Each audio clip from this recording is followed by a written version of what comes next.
पृथ्वीराज का जन्म 1166 में अजमेर राजवंश में हुआ था। उनके पिता राजा सोमेश्वर चौहान अजमेर के राजा थे, लेकिन पिता राजा सोमेश्वर चौहान की मृत्यु होने के बाद बेहद कम उम्र में पृथ्वीराज को राजा बना दिया गया और 13 साल के पृथ्वीराज की मदद के लिए उनकी मां कर्पूरी देवी ने शासन चलाने में साथ दिया। राजा के रूप में पृथ्वीराज की पहली लड़ाई अपने चचेरे भाई नागार्जुन के विद्रोह को दबाने के रूप में हुई।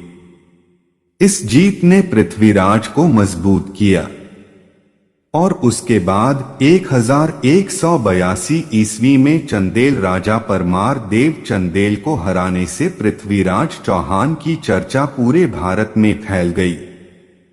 इस युद्ध में पृथ्वीराज चौहान को यश के साथ अपार धन दौलत भी मिला। संयोगिता से प्रेम कहानी। पृथ्वीराज के जीवन में एक अहम मोड़ गहड़वाल वंश के राजा जयचंद से हुई लड़ाई के दौरान आया, जिनकी राजधानी कन्नौज थी।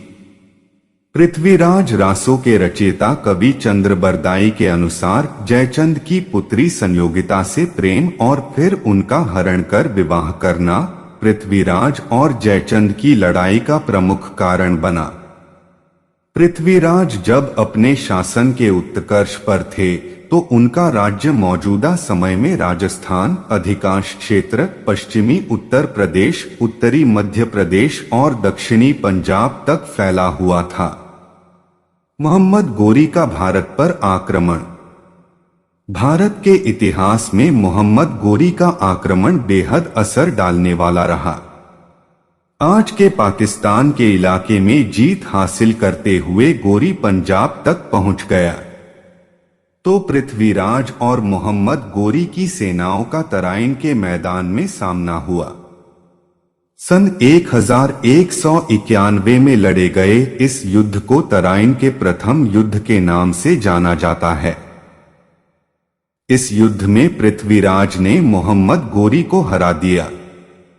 गोरी इस युद्ध में बुरी तरह घायल हुआ और वापस भागने लगा, लेकिन पृथ्वीराज ने उसका पीछा नहीं किया और उसे वापस लौटने दिया। लेकिन यही चूक बाद में बहुत भारी पड़ी। भारत में मुस्लिम शासन का दौर। हार से जलील गोरी ने बदला लेने के लिए बड़ी सेना के साथ 1192 में फिर आक्रमण किया। इस बार पृथ्वीराज चौहान पर गोरी भारी पड़ा और तराइन के दूसरे युद्ध में पृथ्वीराज की हार हुई। हार के बाद पृथ्वीराज को लेकर दो मत हैं। इतिहासकारों के एक मत मानता है कि गोरी ने पृथ्वीराज को अपना गवर्नर बनाकर शासन करने की अनुमति दे दी।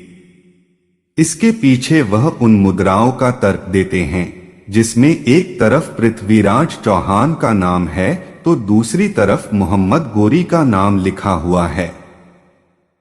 वहीं दूसरे मत का मानना है कि पृथ्वीराज चौहान को गोरी अपने वतन ले गया, जहां उसे अंधा कर दिया गया था और बाद में शब्दभेदी बाण के जरिए पृथ्वीराज चौहान ने गोरी को मार डाला था और उसे मारने के बाद चंद्रबरदाई और पृथ्वीराज चौहान ने अपने आप को भी मार दिया था।